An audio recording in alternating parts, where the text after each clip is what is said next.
বলে কথা রাখে না, যা বলে তা করে না, পারে না, মানুষ পারবে না, ওটা করে নিতে হয়, সঙ্গে সঙ্গে বলবৎ হয়ে করে নিলে তাহলে তুমি লাইনে চলে গেলে। আর করবো করবো করে দেখবো ক্ষণ হবে ক্ষণ, আর তোমার দ্বারা হবে না।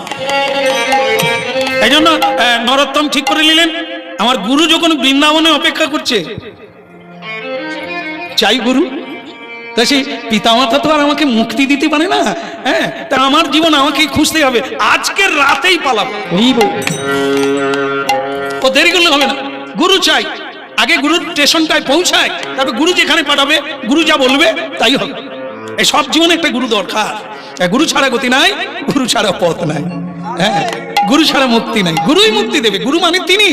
হ্যাঁ, গুরু মানে একটা শব্দ, কিংবুদা, তার একটা ভয়ঙ্কর শব্দ না, যে কেউ হতে পারে না। যেই কৃষ্ণ তত্ত্ববেত্তা সেই গুরু হয়, যিনি সংসার সম্পর্কে জানে। এই সংসার, এই যে দুটো শব্দ, সং যুক্ত সার, সংসার, দুটো শব্দের দুটো মানে। সং মানে কি? সং মানে সাজা, সং মানে ঢং, তার মানে সাজি, হ্যাঁ, মা সাজি, বাবা সাজি, এটি হচ্ছে সং। কিন্তু এখানে সার কোনটা? এই যে আসার দরকার নেই মা, এই তো হয়ে গেল, আর 5 মিনিট। হ্যাঁ, মা কি দিচ্ছে নিয়ে না। হ্যাঁ, বলো রাধা মাধব কি মা কত দিল রে? 51 টাকা না? তুমি ওইটা নিয়ে বাজারে চলে যাও, গিয়ে একটা বাঁধাকপি কিনে আনো। হ্যাঁ, বাঁধাকপি। গুরু তার শিষ্যকে বললেন, এটা বাঁধাকপি কিনে নিয়ে, ভগবানকে ভোগ দিয়ে প্রসাদ পাবো, বাঁধাকপি খাই না অনেকদিন। শিষ্য বাজার থেকে বাঁধাকপি, মাগো হয়ে যাবে, ওই টাকায় হয়ে যাবে, বসবো। মা টেনশনে পড়ে গেছে, বলে তুমি কফি কিনলে জানলে আমি আরো দিতাম। চিন্তা নেই মা, বাপ বেটা দুজনে খাবো, বেশি বড় লাগবে না, তো তুই নিয়ে আয়, বাঁধাকপি কিনে নিয়ে। তো ছেলেটা বাঁধাকপি কিনলো, কিন্তু ব্যাপার হলো কি, যে ওই গুরুজি যখন খেতে বসেছে, বাঁধাকপি নাই। তা বলে, হ্যাঁ রে তুই বাঁধাকপি কিনলি? বলে কিনলাম। রান্না করলি? বলে না। কিনলি, রান্না করলি না কেন? বলে নাই। কিনলি আবার নাই কিরকম? বলে তাই কফি নাই, দোকানদার ঠকিয়ে দিয়েছে। কিরকম? বলে খালি পাতা ছাড়াই, কফি আর নাই। কি বুঝলেন? সে শিষ্য তো জানে না, সে জানে কফি কিনেছি মানে এর ভিতরই আছে, এই জন্য সে সমানে পাতা ছাড়াচ্ছে। মা সে ছাড়ায় তো ছাড়ায়, সব ছাড়িয়ে ফেললো, কফি আর।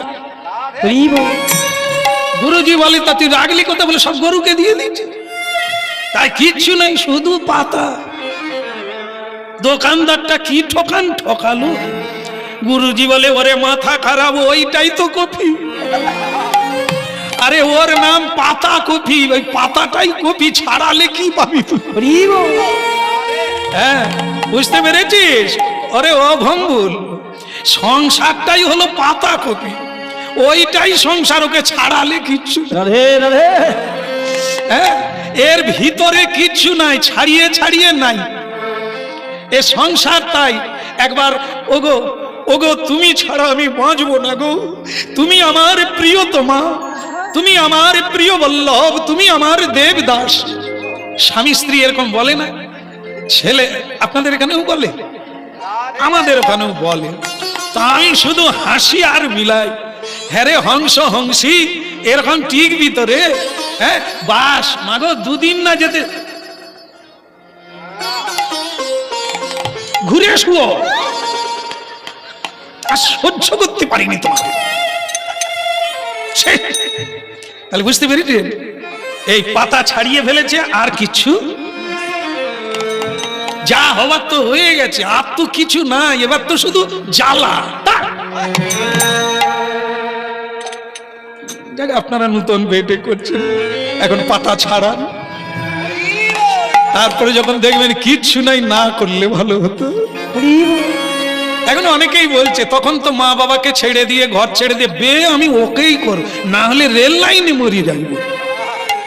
তারপরে 6 মাস না যেতে যেতে, মা গো না করলে ভালো হতো। এর ভিতরে যে এত যন্ত্রণা, মুই আগে কিচ্ছু জানি না, বিষ খেয়ে মর। তো ভক্তমন্ডলী মায়ের, সেই ছেলেগুলো কি আনন্দ করছে, বলে আমাদের কবে হবে, সব লাইনে থাক রে বাপ, হবে।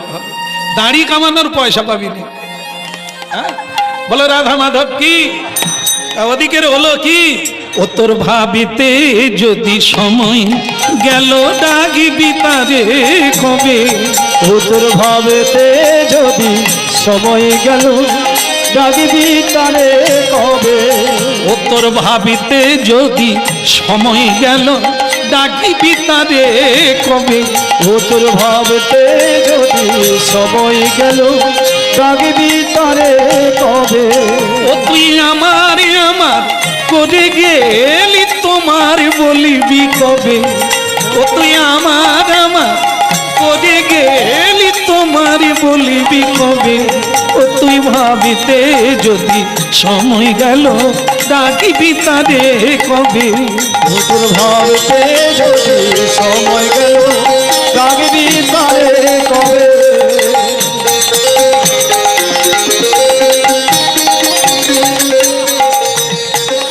ভক্তমন্ডলী মায়েরা, ওই রাতের বেলায় নর্তন দাস ঠাকুর ইষ্টদেবকে প্রণাম করে বেরিয়ে পড়লেন। আপনি জানেন যে বাংলাদেশে পদ্মা নদী আছে, তো এই পদ্মা নদীর তীর দিয়ে যেতে যেতে এক জায়গায় স্নান করলেন পদ্মা নদীতে। আর যেই স্নান করলো সেখানে ওর গায়ের রংটা সাদা হয়ে গেল। এখন সেই জায়গাটা আছে মুর্শিদাবাদে, যে ঘাটে উনি স্নান করেছিলেন সেই ঘাটটার নাম আজও আছে দেওঘাট বলে। তো সেখানে উনি স্নান করেছিলেন, আর সেখানে স্নান করা মাত্র ওনার গায়ের রংটা সাদা হয়ে গেল। কেন হলো না, এর আগে মহাপ্রভু যখন সন্ন্যাস নিয়ে যাচ্ছিলেন পদ্মা নদীর পাড় দিয়ে, তখন পদ্মাকে বলেছিল যে পদ্মা, আজ আমি তোমাকে প্রেম ভক্তি দিয়ে গেলাম, এটা তুমি যত্ন করে রাখবে। আমার নরোত্তম যখন তোমার বুকে স্নান করবে, এই প্রেমটা তখন তুমি তাকে দিয়ে দেবে।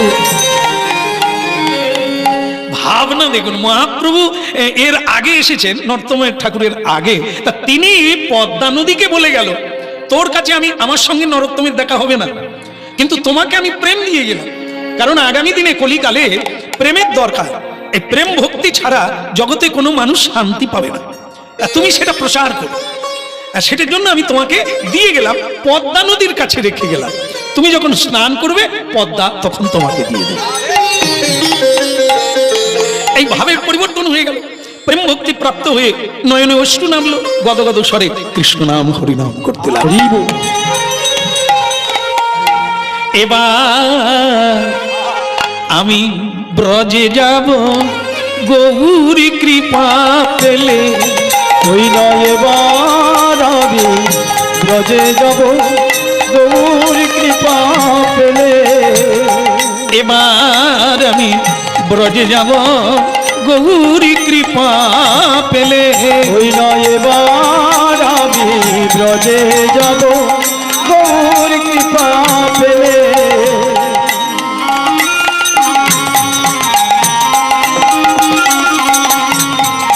শ্বেতা পশু পক্ষী তরুলতা পাতা কৃষ্ণ কথা বলে। শ্বেতা পশু পক্ষী তরু লতা পাতা কৃষ্ণ কথা বলে। এবার আমি ব্রজে যাব গৌর কৃপা পেলে। এবার আমি ব্রজে যাব গৌর কৃপা পেলে। হায় হায়, এবার আমি ব্রজে যাব গৌরী কৃপা পেলে।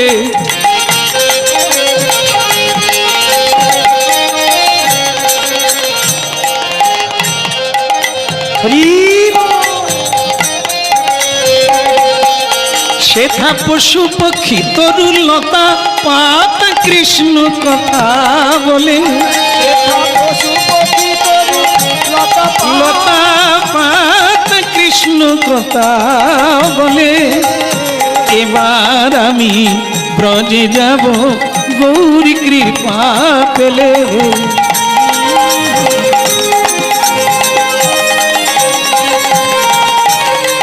বৃন্দাবন বিহারী লাল কি।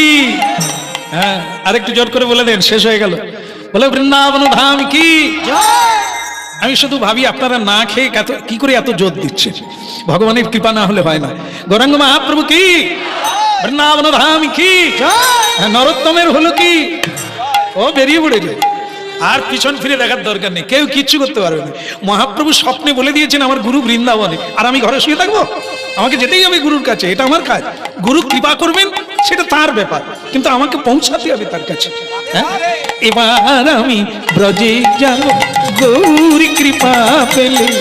ওই নয় এবার আমি ব্রজে যাব গৌর কৃপা পেলে। সেথা পশু পক্ষী তরু নরোত্তম কৃষ্ণ কথা বলে। সেথা পশু পক্ষী তরু লতা কৃষ্ণ কথা বলে। হায় হায় এবার আমি ব্রজে যাব গৌর কৃপা পেলে।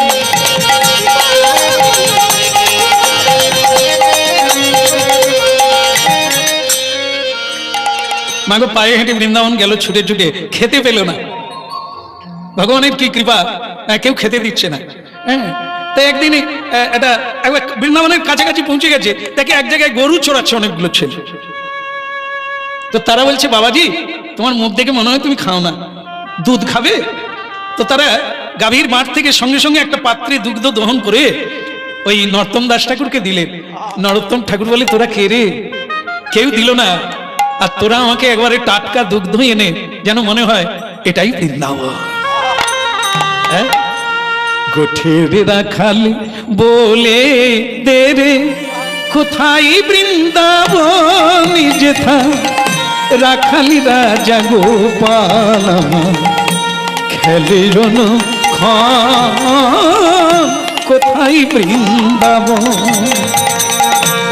গোঠের রাখাল বলে দে রে, কোথায় বৃন্দাবন যেথা রাখালি রাজা গোপাল খেলে অনুক্ষণ কোথায় বৃন্দাবন।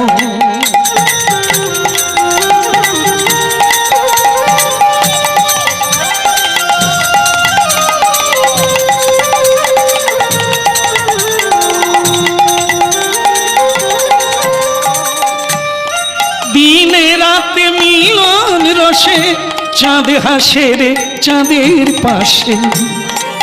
ও যেথায় দিনে রাতে মিলন রসে চাঁদ হাসে রে চাঁদের পাশে। পথের ধুলাই ছড়িয়ে আছে শ্রীহরি চন্দন কোথায় বৃন্দাবন। গোঠের রাখাল বলে দেবে, কোথায় বৃন্দাবন যেথায় রাখালি রাজা গোপাল খেলে কোথায় বৃন্দাবন।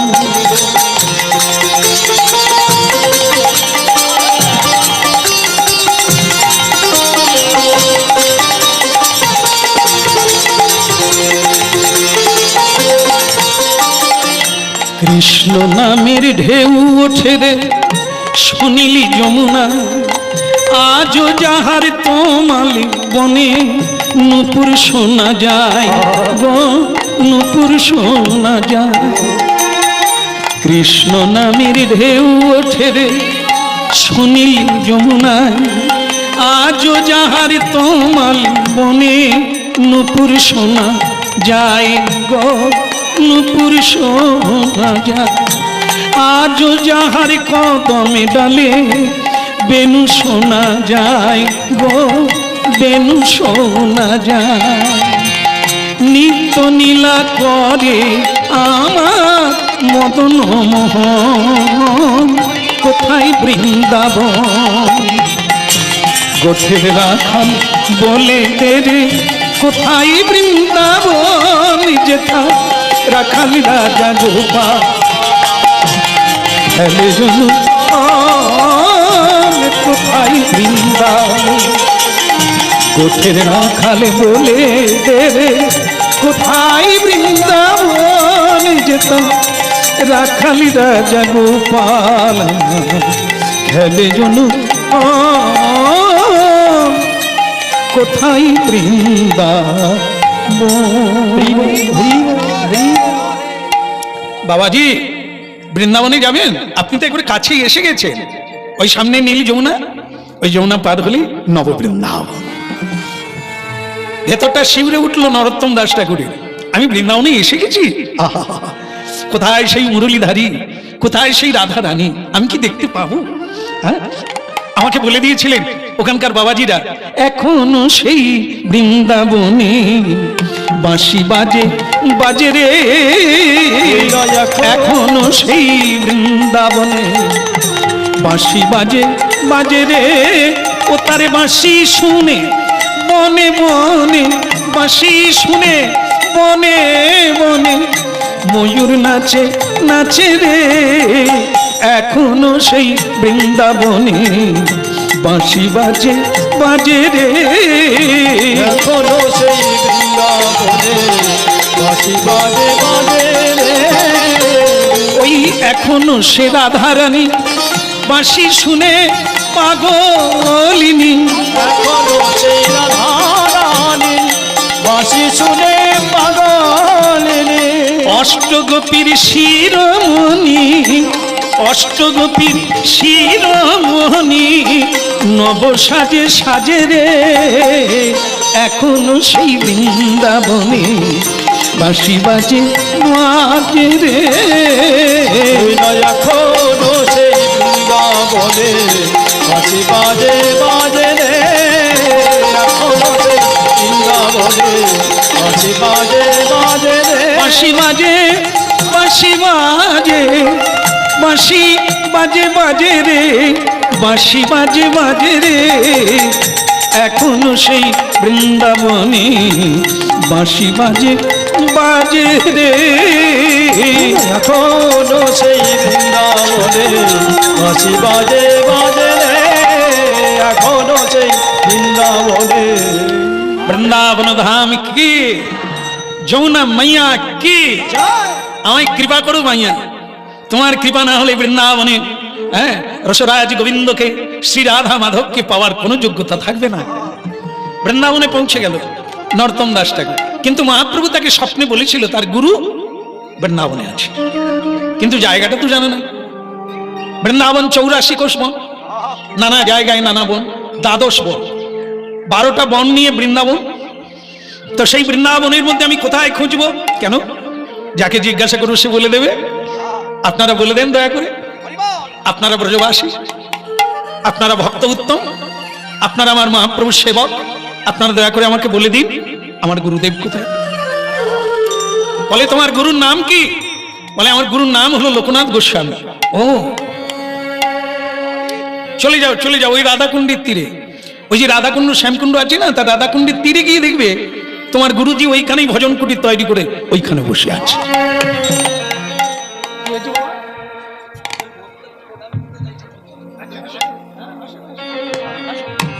তাড়াতাড়ি করতে হবে, তাড়াতাড়ি করতে হবে।